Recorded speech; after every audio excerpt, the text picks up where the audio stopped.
Bonjour à tous et bienvenue sur www.driveemotion.fr. Aujourd'hui au programme une Mazda 3, la toute nouvelle Mazda 3. Alors, Mazda met l'accent sur la conduite, hein, sur la façon dont la voiture va toucher la route et c'est vrai que c'est plutôt sympa, on verra ça dans l'essai. Mais le design aussi est très particulier, alors très Mazda pour le coup, on retrouve cette face avant avec ce nez typique et très plongeant, la petite signature lumineuse, alors on voit pas là parce que la voiture est éteinte, mais on retrouve deux tiers là, de cercle comme on avait sur le CX3 et c'est vraiment très agréable. Hop, et puis on va voir, alors là on a une version Sportline avec des belles roues de 18 pouces.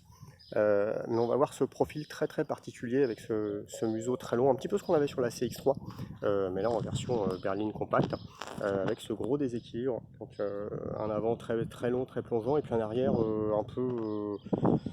on ne sait pas trop comment vous dire en fait, ça remonte là au niveau des vitres. Vous voyez, on a un gros pli de tôle qui pénalise un tout petit peu la visibilité, mais qui lui donne ce look, ce caractère là avec l'arrière, un petit côté Alfa Brera pour ceux qui se souviennent, avec cet arrière assez évasé. Hop, on voit bien ici, donc ça revient. C'est assez intéressant en tout cas, c'est un parti pris de Mazda. On a la double sortie, un petit peu comme sur le CX3 aussi, on retrouve les feux avec cette espèce de regard.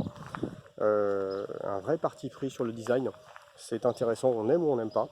Mais là dans cette couleur rouge en plus, la couleur typique Mazda, ça rend plutôt pas mal. Alors après, je comprends qu'on puisse ne pas aimer, mais c'est une proposition qui a le mérite d'être un peu originale dans la catégorie. Là on voit très bien cette partie arrière très particulière, cet avant-plongeant, cette espèce de déséquilibre, c'est un vrai parti pris de Mazda, et puis bah, c'est bien que les constructeurs assument un tout petit peu leur look et prennent des risques. Voilà, l'essai à retrouver sur www.driveemotion.fr.